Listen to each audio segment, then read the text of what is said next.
Hello, everyone, and welcome back to the God Council. How are we all? Hopefully, all of you are having a fantastic Monday wherever you are around the world. Hopefully, everyone's all good. Hopefully, everyone's had a good weekend as well. I know, of course, obviously on the football side of things was a bit mixed.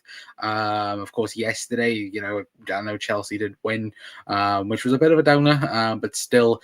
Again, Manchester City losing to Manchester United in a pretty funny ending. Let's be perfectly honest. It was a pretty mad ending as well anyway. But we are here tonight, of course, to talk about more on, of course, Fulham, the Fulham draw, of course, Liverpool 2, Fulham 2. I thought, again, we'll talk...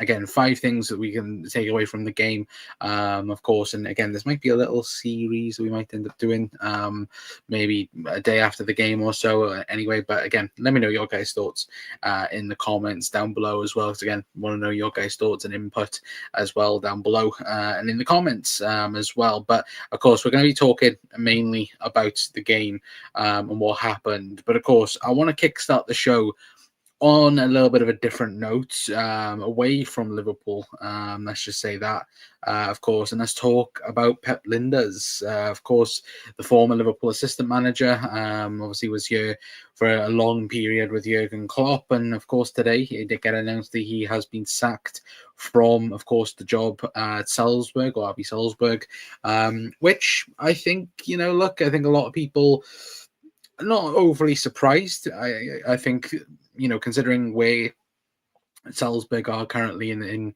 the Austrian league, I think they're 5th at the present moment in time. Again, not doing great in the Champions League either this campaign. And considering, again, the squad that, Pep Lijnders has, you would expect him to be doing a lot better, considering, again, certainly from a Liverpool side of things, of course, taking the likes of Bobby Clark on a transfer fee, and then, again, taking a Stefan Bajcetic out there on a loan deal. And look, judging, of course, from... Just, again, don't watch RB Salzburg week in, week out. Again, you occasionally see them in the Champions League now and again. But judging from the overall feeling from, again, that, side of things, it just felt like it was never going to work, And I think, of course, Jurgen Klopp being a big part of it potentially in the future as well. Of course, Jurgen is pretty much 2 weeks away from becoming, of course, the head of football of the Red Bull Group. Which, again, would that have affected potentially Pep Lijnders maybe even keeping his job, or again potentially keeping his job further on or for the entirety of the season? I'm not so sure, but again, when you do look at it and you look at the circumstances under it, you can kind of see why they've done it. Because again, him, 5th in the Austrian league, again, it's not really great in that aspect of things. Neither, again, just taking a look now. Again, Champions League, well, I say the Champions League table, it's not been favourable for them. But again, looking at it, only 1 win from 6 in the Champions League. It's not great in that sense either. And even looking at, their statistics, again, 3 goals, they've only scored 18 conceded in that as well. Of course, they're next to Bologna and RB Leipzig in that sense. To be fair, they're above RB Leipzig in many ways. But I think overall it just never worked. And look, people can go back and find clips of me turning around and saying like, oh, I thought maybe Pep Lijnders should have taken over from Jurgen Klopp. And you know what? I'll happily admit I was wrong in that sense, and happy with the way that Liverpool have done things in terms of going to Arne Slot and getting him in the door as well. Because I think obviously a lot of people have had questions about, how Liverpool did things well Pep Lijnders was here, and I think for the majority of it, I think it was great.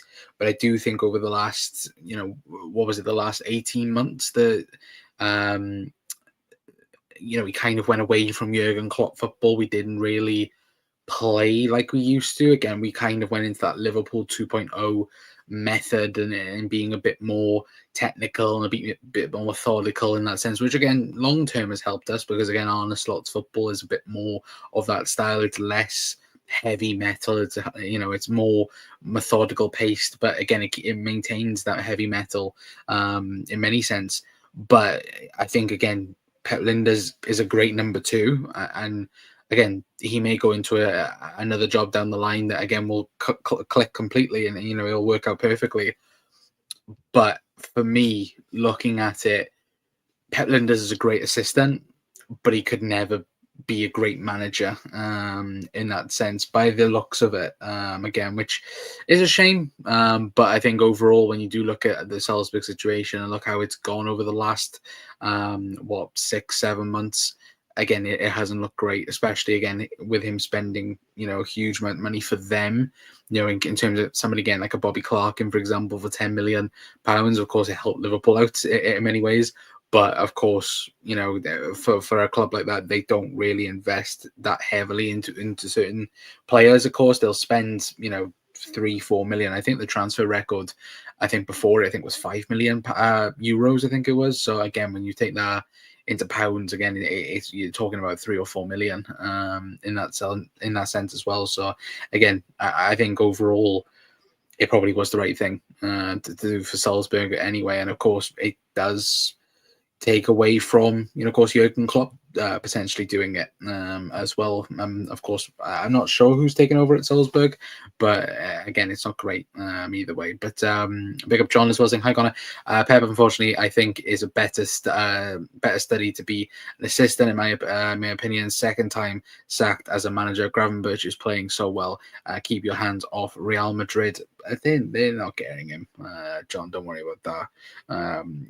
I think Ryan Gravenberch is one of the untouchable players for Liverpool in many ways, of course. But I think overall, speaking of Ryan Gravenberch, and John's pretty much set us up to move away from, of course, him, and of course talk about the overall game itself anyway, and reflecting on how good he was on Saturday. I thought again he was outstanding, and it's pretty much been the same as another chat for the last for the season. I think we've said it, haven't we? Like, if it wasn't for Mo Salah, Ryan Gravenberch would be probably the player of the season so far. He's stepped into that sixth position, made it his own. Even this past weekend, playing centre back and kind of adapting a completely different role in that sense. Where City have done it before. Where they've inverted John Stones, and that's worked well for them. But for Liverpool, it worked well with Gravenberch. Stepping into midfield, obviously from the centre back area, and being that type of player for Liverpool, and it worked perfectly. I know that Jamie Carragher did a in-depth analysis on it, and I think him and Thierry Henry were talking about it on Sky Sports earlier on Monday Night Football, and what they said was right. The fact that Gravenberch has been asked to do things that he's not comfortable with. Let's be perfectly honest. Him having to play a deeper role this season's been probably a bit weird for him, considering again, he's an 8. Naturally, again, he can play the 6, but again, he's more of an attacking player. But so far this season, Arne Slot's completely changed him. And it's great credit for him as well. And that's just another thing as well that we were going to talk about a bit earlier on in terms of a bit later on. Sorry, in terms of Slot's tactics. In game. During this situation as well, of course, with Ryan Gravenberch, and of course Robbo getting sent off, Ryan Gravenberch then being that guy then to be, to basically control Liverpool's team going forward and back, which probably ended up hurting us realistically when we made the changes late in the second half. And then, of course, Ryan Gravenberch moved more into midfield, of course, with Jarell Konsa coming on.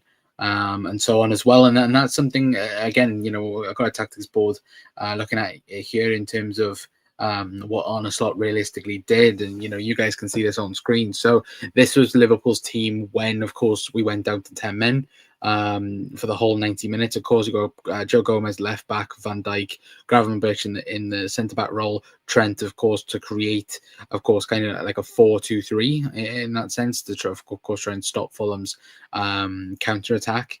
But what I think we did brilliantly in terms of, again, allowing the likes of Curtis Jones to push a bit further up and Dom Szoboszlai, and of course then add to the attack, while you've then got a Ryan Gravenberch to literally slot into that position and ending up then being that guy around there. So when Liverpool attacked, it was pretty much Liverpool being in this shape with basically a three, basically a 3-3-3 in many ways. Again, with Gravenberch in as the six, Van Dijk behind, Trent obviously coming a bit narrower. Like so, it would kind of be like similar to that realistically. So it would be kind of like, again, you've got the three in terms of Gomez, Van Dijk, Trent, Gravenberch in the six, and then Szoboszlai and Curtis Jones then being the pivotal players in that, in kind of like in a box to box role, which again Arne Slot very much did perfectly well in getting that sorted,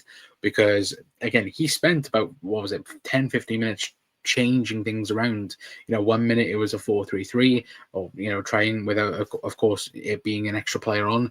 Went to a kind of a 4-4-1-1, or 4-4-1 pretty much with Salah up top, and then finally then went to that position, which I thought was amazing. And I did think it was really amazing how, again, he's just basically changed things around in game, and how refreshing it is to watch as well. And I think that's a major positive thing going for the future as well.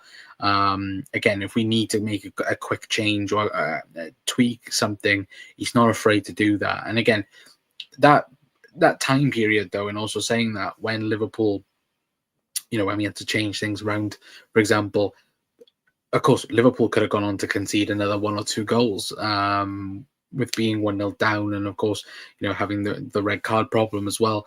But again, he trusted the players to be able to, change on the fly and be able to adapt to certain things as well, which I thought was, again, shows massive reliability. It gives the team a reliability in terms of, again, them being able to act and change, what he wants, but it also shows, again, he trusts the players to do that. And when he says about, we inherited such a great squad, and we trust the players, again, Arne Slot I think showed that pretty much perfectly, which again I think overall that going into future games as well, if Liverpool need to change something, again the players already know what to kind of do as well, which I thought was really good, to be fair. But big up Damo as well, saying hoping after Gravenberch experience at Bayern, he'll decide he's found a home at Liverpool, where he's a key to the future, and appreciated by the manager and the fans for his talent.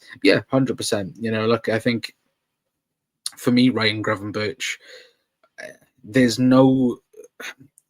When we signed him last season, it made sense. It made more sense than it didn't, but of course there was even some some thoughts that, again, why are Liverpool realistically going with him? And of course, when we've got Curtis Jones already, Harvey Elliott, Maka came in, Szoboszlai come in, of course, them four that I've just named in particular being, of course, the eights in Jurgen Klopp's team. But Ryan Gravenberch, again, at Ajax, everybody saw his talents, as why he was one of the most sought after midfielders in the world. But Liverpool had that interest there. We've had that interest in Ryan Gravenberch. I think it was back in 2019 that we had it, in when, of course, the scouts found him at Ajax.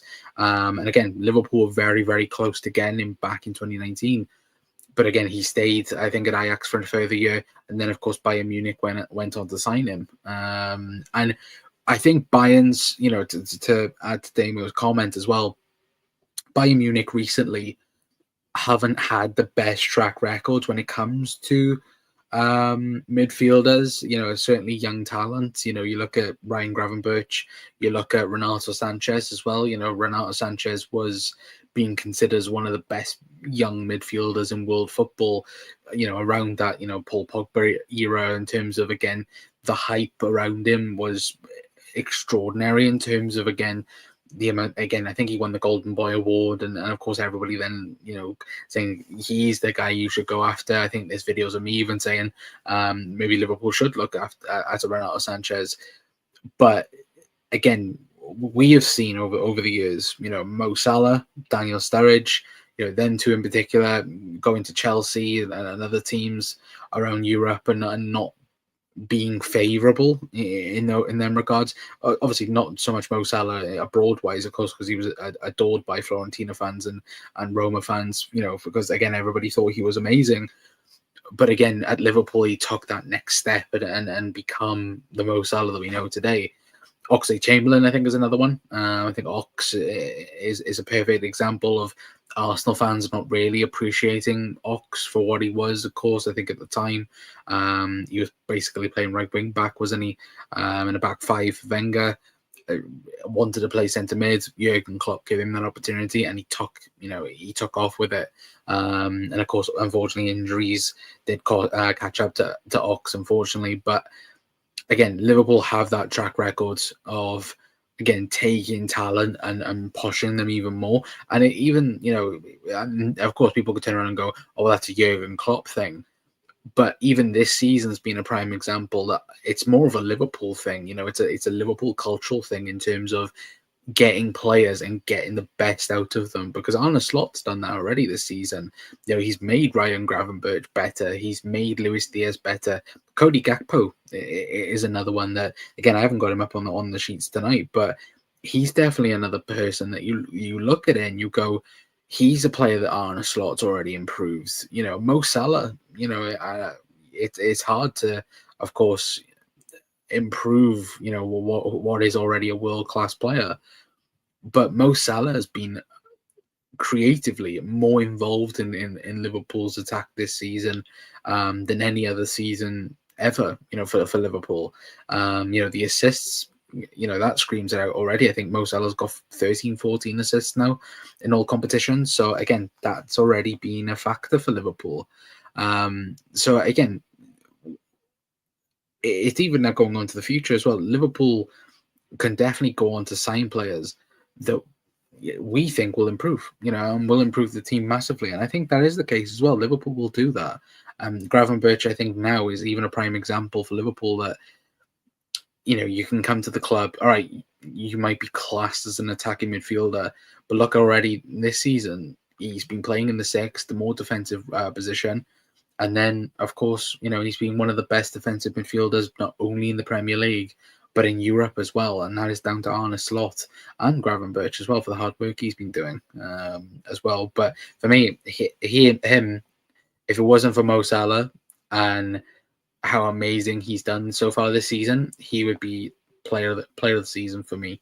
On the Liverpool side of things, I know you could go Virgil van Dijk as well, but Ryan Gravenberch has been amazing for us this season so far, and long may that continue though as well, because again, like I've said it on videos, I would personally go on and get a Martin Zubimendi to help Ryan Gravenberch out so he doesn't have to play so many minutes.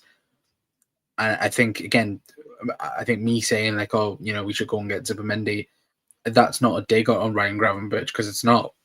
But if we can share out the minutes in terms of Zubimendi and Gravenberch, even them two playing in a double pivot together, again, that would be tremendous if we could do that. And I would really, really like that for sure. But John says, hi, Connor.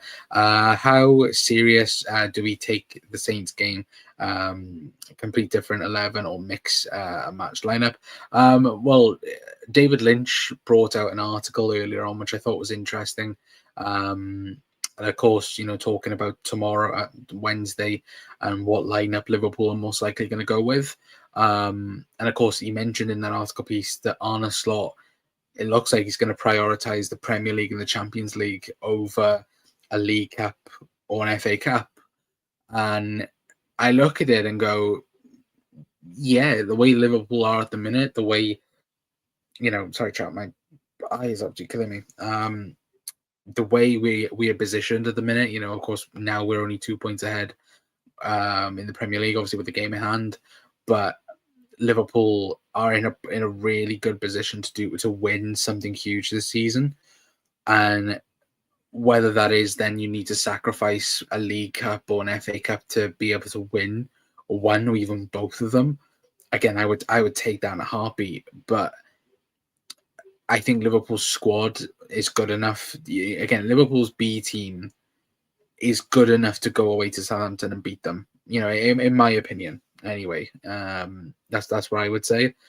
But I would also you got to be cautious in this types of situation because again, you can be found out easily, especially with Southampton now obviously sacking Russell Martin. They'll want to prove a point on Wednesday, as well, and of course get through to the next round. So, but still, I think it'd be mix and match, John. I would say it's mix and match. Slightly weaker, I would say as well. To be fair, but Damon says Gakpo seems to be automatically ghost to the back post whenever Mo is shaping up to play the ball into the box. I think he spoke about it, didn't he? Damo, I think Mo was pretty open about it after the Fulham game in terms of again him saying that I know that Gakpo's going to be there. In training it's the same. If Mo Salah puts in a world class ball, which the first goal in particular was, it was an excellent ball into the box from Mo, and then it's basically a tap in for Gravenberch. Well, I say tap in, of course he's got to make a diving header first to make it a tap in, but you kind of know what I mean. But for me as well, like Cody Gakpo, like when I said earlier on, in terms of players that have gotten better, he's gotten better because he's been played in his natural position, and that's something I think for the period that Ryan Gravenberch was here for under Jurgen Klopp, it was kind of not a letdown, but it was kind of like you do look at it and you go, why didn't we play him more on the left? And again, I know, this is more, we were talking earlier on about Pep Linders getting sacked. Pep Linders and Jurgen Klopp saw him and tried to think that he could be molded into a Bobby Firmino type player, and that just wasn't the case. Again, of course, Cody Gakpo can play in the 9, and again, he can do a really good job in that position. But everybody could tell, that he was a left-sided player. Again, we've got Lucho, or we had Lucho on that side. And even, the parts when we played Darwin up front and we played Cody on the left, again, those were probably Cody's best games. I remember back last season, when Cody, we literally played a front three. I think it was Mo, Darwin, and Cody, I think away to Burnley. And Cody played on the left, and he was probably a man of the match performance. And we didn't see that enough under Jurgen Klopp. We saw him in the false 9. We even saw him in the midfield as well, kind of being sacrificed in many ways to be able to get the team to function. And again, that's not the best how you get him. Like Cody Gakpo, I think in his last 10 games, he got 7 goals. I think, or it might be in his last 10 starts, I think he's got 7 goals. So again, the improvement is there. He's getting goals in goal competitions when he's starting. And it's not only him, it's Luis Diaz. Of course, Darwin Núñez, I think everybody is in the same conversation that Darwin Núñez still needs to improve. Maybe Slot can get the best out of him. But look, I hope by the end of the season, Darwin Núñez has improved even more. Fingers crossed anyway. But look, that's of course the main important thing for me anyway, on that, to be fair. But I do sadly want to be, not want to be negative, but we have to talk about the elephant in the room as well on the Liverpool side of things, and that is Liverpool need a new left back. And look, this isn't going to be any hate on Andy Robertson, because look, Robbo has been excellent for Liverpool since he came into the team. I said this on Saturday with the post match. Robbo, for me, again, when we talk about Jurgen Klopp players and we talk about that time period, he has been one of the best Liverpool players there has been. He's in the conversation for one of the best left backs to ever play for Liverpool. But the time is up now for Robbo. I don't like saying that, but it's true. If Liverpool are looking to improve in January or looking to improve in the summer transfer window, left back is crucial, because look, I know even today, I know that people, I think an article piece come out about how the red card shouldn't have stood, for Andy Robertson, because again he's out of control with the ball, and can Harry Wilson go on to get the ball and so on, and again there's jeopardy with it, and all sorts. I look, for me at the time it was a red card. I said it straight away when it happened. Again, it's stupid. Andy Robertson makes a poor touch and then creates a foul from that aspect. That again, last man in that sense. But I think just this season, I think if we're looking at a player that hasn't really made his stamp in this new style and this new system, and I think who's been on a slight decline, from 2021. I would say I think Robbo's just slowly been declining. And again, that might be nasty me saying that, and again, people might disagree. But I think Robbo has been on a slow decline, and it's sad. It is sad to see, because I think he's been one of the best players for Liverpool over the last couple of years. But like I said, I think it is time for a new left back. For me, I think there's only 3 that Liverpool can go for realistically. That is an improvement, in terms of the quality levels, and that's these 3. I think these are the 3 that Liverpool should be all over. In terms of getting, of course, Milos Kerkez, Anthony Robinson that we've just played this weekend, and Alphonso Davies. These are the 3 for me, like, the Liverpool should be all over. In terms of getting a new left back, I think Milos Kerkez is probably the one to go after and go and get. But of course, that will probably be in the summer. So what do you do from now until the end of the season?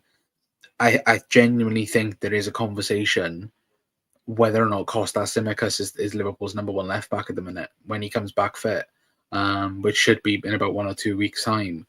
And when that does happen, and a conversation is there, I think you have to have it. For me personally, I don't know about anyone else in the chat as well, if anybody's watching, but for me, Robbo's been poor this season. He truly has been. And I think in the summer, I know everyone's got the idea of, maybe we should sell Kostas and, bring in Robbo. And of course, put Robbo as a backup. But if you're asking it, could it be the other way around? Could Liverpool be about to sell Andy Robbo and, of course, let Kostas fight? Sorry, guys, my eyes are absolutely itching right now. But could we allow Kostas to leave and Robbo to be the backup if Robbo's performing the way he is at the minute? No, and that's it, and that's being truthful.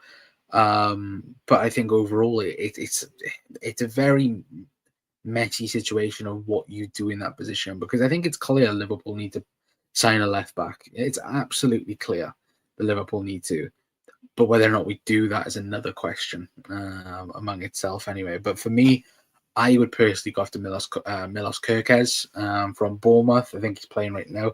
Sorry, chat, my eyes are absolutely killing me. I think it's the light tonight anyway, but I would go and sign Kerkez for me anyway.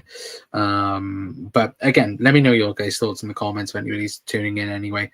But I personally would go on to sign Milos Kerkez anyway for the left back position. And basically, but the last thing I realistically got to say, in terms of, again, when we talk about mentality monsters, I think Liverpool, I've seen a lot of people questioning whether or not is it 2 points drop or is it a point gained. I think in the circumstance, I think we're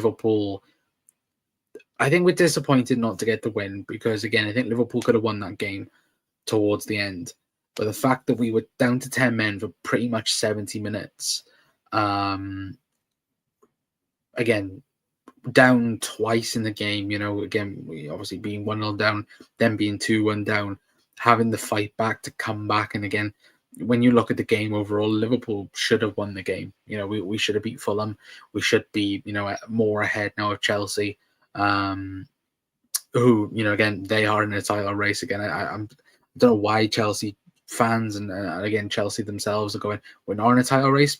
They are in a title race at the minute. But I think when I mention mentality monsters, for me, Liverpool, I don't think any team that isn't Liverpool could do that. I don't think City could do it at the moment.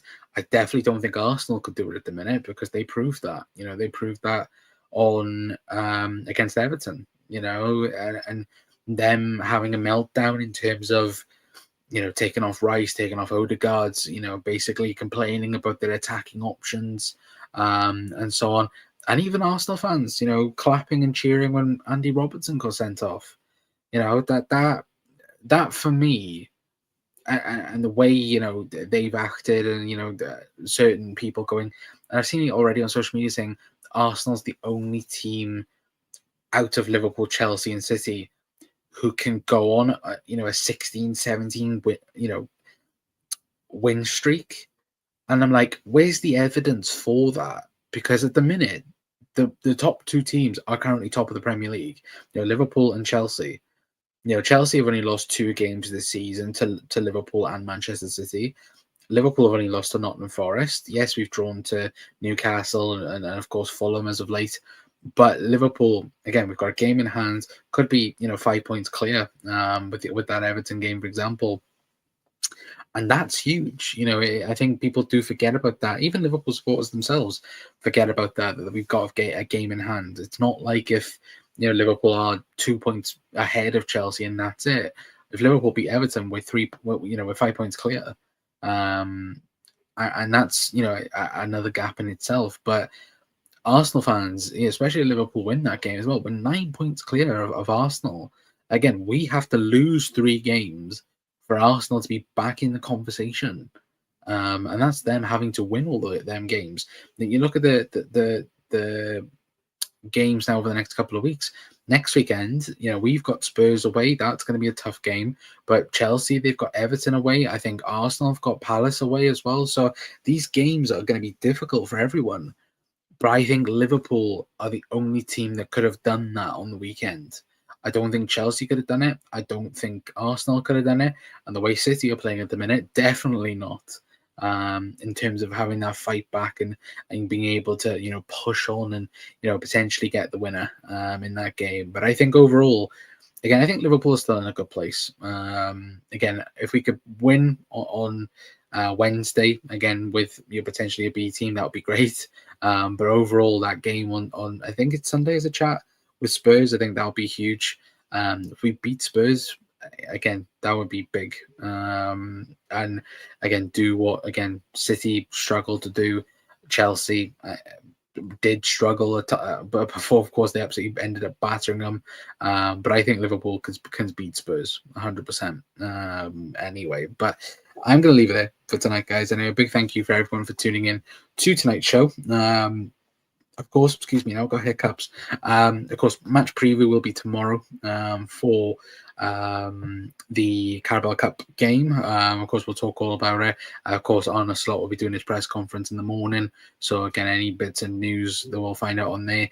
I fully expect a rotated team. Expect the likes of Diogo Jota to start. We could even see Chiesa starting, Endo starting. Could even be Yaros starting, potentially. I think it will be Keller, to be fair.